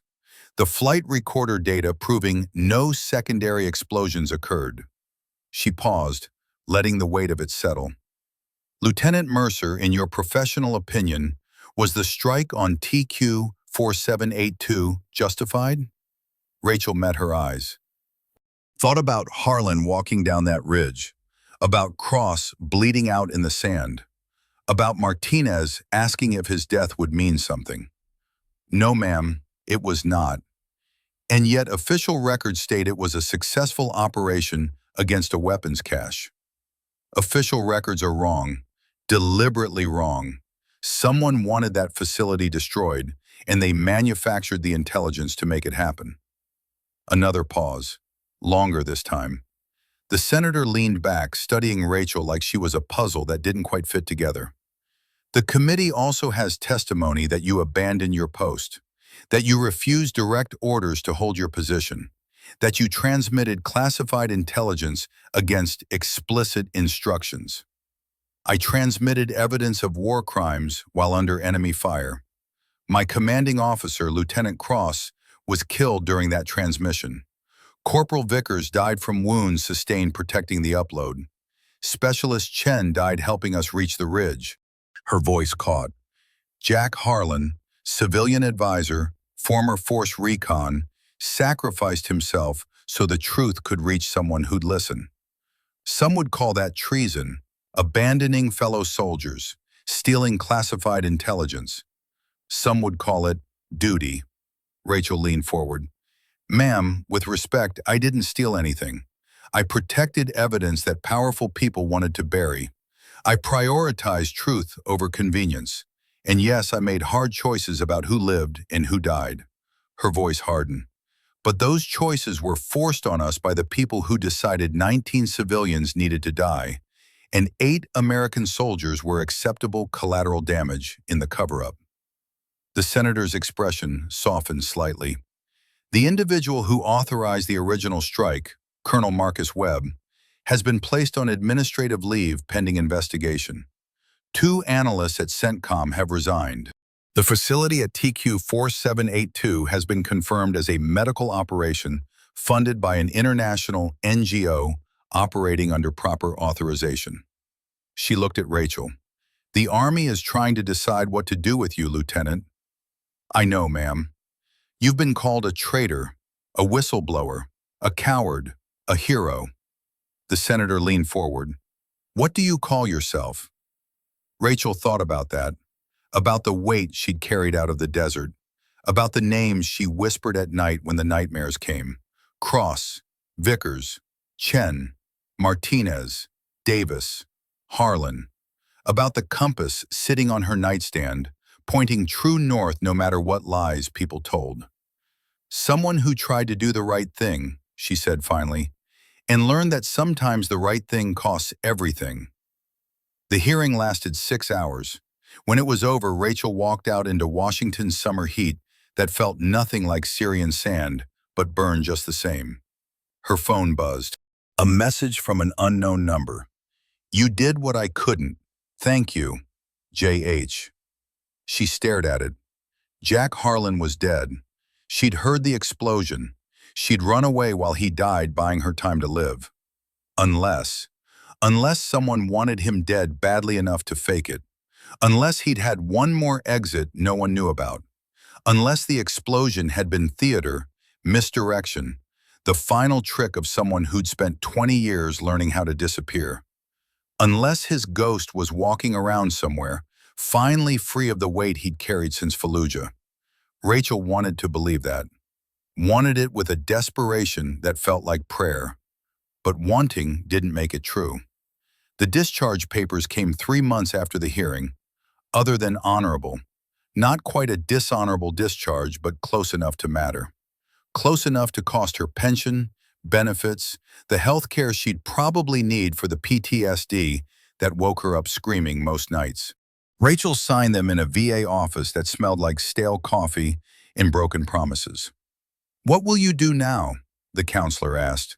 She was young, earnest, trying to help despite having no idea what help looked like for someone who'd been ground up by the system and spit out. "I don't know," Rachel said honestly. She moved to Montana, bought a small place outside Kalispell with the last of her savings, a cabin that needed work, 20 acres of nothing, no neighbors close enough to hear her nightmares. No questions about where she'd been, or what she'd done, or why her hands shook when helicopters flew overhead. The nightmares came every night. Sometimes she was back at FOB Scorpion, watching the strike over and over, unable to stop it no matter how loud she screamed. Sometimes she was running through the desert while her team died behind her, their voices calling for help she couldn't give. Sometimes she was in the hearing room, watching senators decide her life was worth less than political convenience. Sometimes she was pulling Cross's body, his blood warm on her hands, his eyes accusing, "You left us." The reporters still called, the documentary producers, the lawyers offering to sue someone, anyone, for something, anything. Book deals, speaking engagements, people who wanted to turn her trauma into entertainment, her guilt into profit. She ignored them all. But she kept the evidence, backed up 3 times, stored in different locations, ready to be released if anyone tried to bury the story again. Insurance against becoming another forgotten footnote in America's forever wars. It was the only thing she had left that felt like victory. That and the compass. Harlan's compass, scratched and old and pointing toward a magnetic north that didn't care about guilt or justice or the cost of being right. She kept it on her nightstand, the first thing she saw when she woke up screaming, and the last thing she saw before attempting sleep. One day, 6 months after Montana, a package arrived. No return address, no postmark that made sense. Just her name and address in handwriting she didn't recognize. Inside, a letter and a photograph. The photograph showed a man in civilian clothes, gray-bearded, thinner than she remembered, but unmistakably alive. He was sitting at a cafe somewhere that looked Mediterranean, Greece maybe, or southern Italy. Whitewashed buildings, blue water, sun that actually looked warm instead of punishing. He wasn't looking at the camera, wasn't posing, just existing in a moment of peace she thought he'd never find. The letter was short. "Rachel, I'm sorry for the deception. The explosion was real, but I've learned to be good at dying. It's staying dead that's hard. You asked me once how to live with it. I told you that you don't. You just keep breathing." That was a lie, or at least not the whole truth. You don't just breathe. You make it mean something. You ensure the people who died didn't die for nothing. You did that. You carried the weight when it would have been easier to set it down. You testified when it would have been safer to stay silent. You made 19 strangers matter to a world that wanted to forget them. That's not nothing. The compass is yours now. Point it at whatever truth needs finding next. There's always another one. There's always another fight worth having, another wrong worth righting, another person worth saving. Keep breathing. But more than that, keep living. Jack. Rachel read it 3 times, then burned it because some messages weren't meant to be evidence. Some truths were meant to be carried, not shared. She kept the photograph. That night, Rachel slept 6 hours straight, the first time since the desert. No nightmares, no screaming, no waking up in cold sweat wondering if the mortar impacts were real or memory. Just darkness and rest, and the promise that maybe, eventually, breathing might become living again. She didn't know if she believed that, didn't know if she could believe in anything anymore after watching the system grind up 8 good people and call it acceptable losses. But she woke up and tried anyway, because Jack Harlan, dead or alive, ghost or survivor, had told her to keep living. Because Cross had died telling her to transmit the evidence. Because Martinez had asked her to tell his mother he wasn't scared. Because someone had to carry the weight of what happened at FOB Scorpion, and she was the only one left who could. 6 months later, Rachel stood in Arlington National Cemetery, looking at a row of fresh markers. White stone against green grass, each one holding a name and dates that didn't do justice to the lives they represented. Lieutenant Andrew Cross, 1999 to 2024. CPL Anthony Vickers, 1997 to 2024. SPC David Chen, 2000 to 2024. SPC Ricardo Martinez, 2002 to 2024. CPL James Davis, 1998 to 2024. And at the end, because the Army had decided he deserved the honor despite the circumstances, Jack Harlan, GYSGTUSMC, RET, 1963 to 2024. Rachel knelt at Jack's marker, set down the compass, his compass, on the grass in front of his name. "I don't know if you're really dead," she said quietly. "I don't know if you're sitting in some cafe in Greece, laughing at all of us for believing the explosion. But if you are dead, thank you for everything." A hand touched her shoulder. She turned. An older woman stood there, late 70s maybe, with Jack's eyes and a grief that looked old and familiar. "You're Rachel Mercer," the woman said. It wasn't a question. "Yes, ma'am." "I'm Margaret Harlan, Jack's mother." She looked at the grave. "The Army sent me a letter, said he died heroically, that he saved lives. They didn't say much else." Rachel stood, didn't know what to say. What do you tell a mother whose son maybe died, maybe faked his death, maybe was sitting in Mediterranean sun drinking coffee and trying to forget? "He did save lives," she said finally. "He saved mine. Multiple times. He taught me that doing the right thing sometimes costs everything, but it's still worth doing." Margaret studied her. "You loved him." "I barely knew him. We served together for 3 weeks. That's not what I asked." Rachel thought about that, about the man who'd walked into death carrying explosives and secrets, about the letter with no return address, about the compass that always pointed true. "Yeah," she said, "I think I did." Margaret nodded, reached into her purse and pulled out an envelope. "This came to my house yesterday. No return address, but I think it's meant for you." Rachel took it, her name, in the same handwriting as the last letter. Inside, one sentence. "The compass only works if you follow it. J.H." She looked at Margaret. "Did you know?" "Know what?" "That he might not be dead." Margaret smiled, small, sad. "I've buried my son 3 times. Once in Vietnam, a telegram saying he was missing. Once in Iraq, a phone call saying he was KIA. Once here." She gestured at the grave. "Each time he came back except the last one." She touched Rachel's hand. "If he's still alive, I hope he's finally found peace. And if he's really dead this time, I hope he knew he was loved."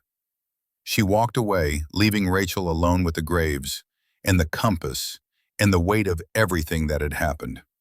Rachel picked up the compass, watched the needle settle on true north, then she turned and walked toward her car, toward Montana, toward whatever came next.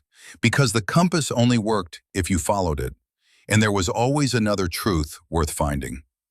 3 years later, Rachel Mercer stood in front of a classroom full of Army officers taking advanced intelligence training at Fort Huachuca. She wasn't active duty anymore, hadn't been since the discharge, but the Army had quietly reached out, not an apology, never that, but an acknowledgement. They wanted her to teach, to share what she'd learned, to make sure the next generation of intelligence analysts understood what duty actually meant. "The strike on TQ 4782 was preventable," she told the class. "Not because the intelligence was bad, though it was, but because nobody asked the right questions. Nobody challenged the narrative. Nobody said, wait, let's verify this before we kill 19 people. A lieutenant in the front row raised his hand. But ma'am, if the strike was pre-authorized, what could you have done differently? I could have refused to submit the report. I could have gone to the media immediately. I could have done a lot of things that would have cost my career, but saved lives. She paused. But I didn't know. I thought the system worked, that truth mattered, that doing my job correctly would be enough. And now? Now I know better. Now I teach you to know better. She pulled up a slide, the metadata from the strike package, the timestamps that proved everything.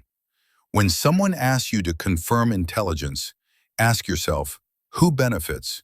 Who wants this target? What happens if I'm wrong?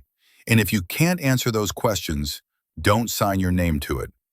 After class, a young captain approached her. Lieutenant Mercer, just Rachel, I'm not an officer anymore. Rachel, then, I wanted to ask, do you regret it? Testifying? Everything that happened? Rachel thought about that.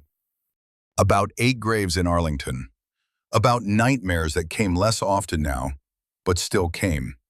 About a compass that pointed true and a photograph of a man who might be dead or might be living in peace somewhere the army couldn't find him. I regret that people died, she said. I regret that the system failed them. But testifying?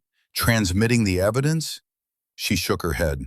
No, that was the only thing I got right. She drove back to Montana that night, 8 hours through darkness, her truck's headlights cutting through the kind of empty that felt like freedom instead of isolation.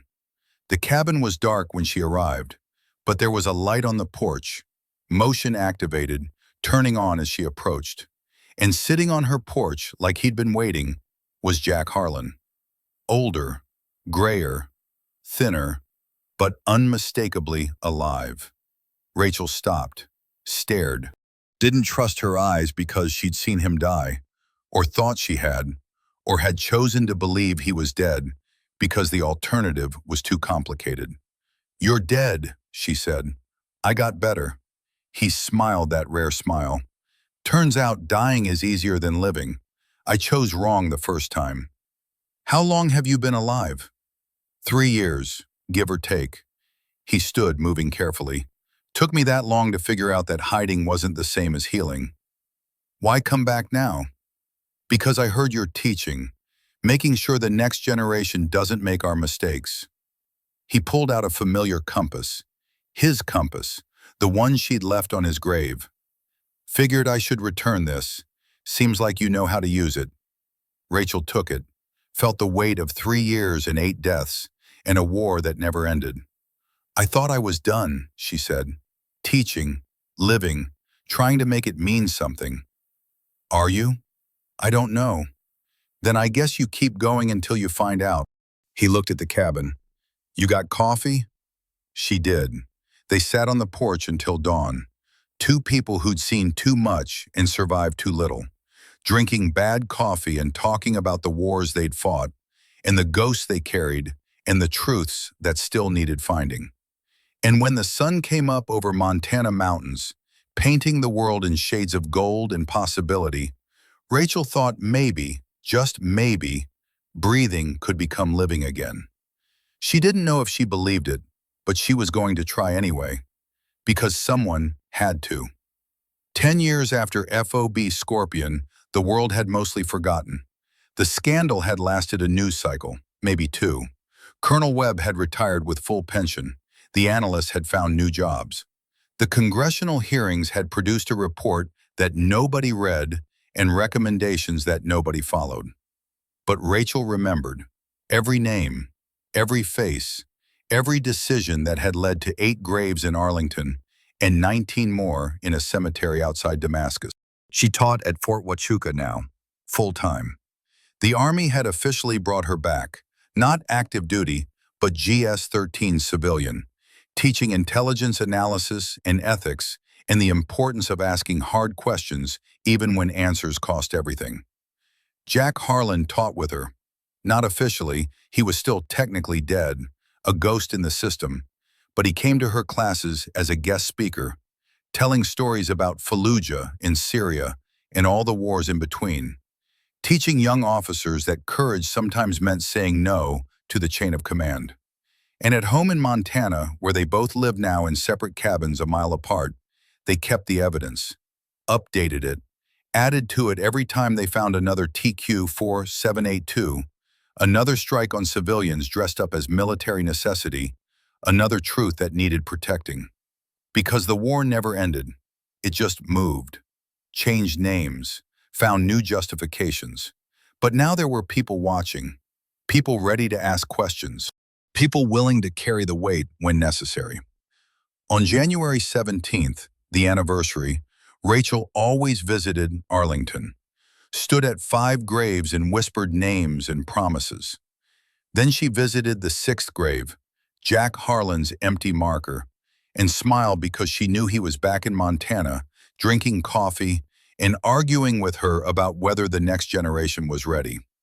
This year, like every year, she left the compass on the grass, pointed true north, ready for someone else to pick up and follow.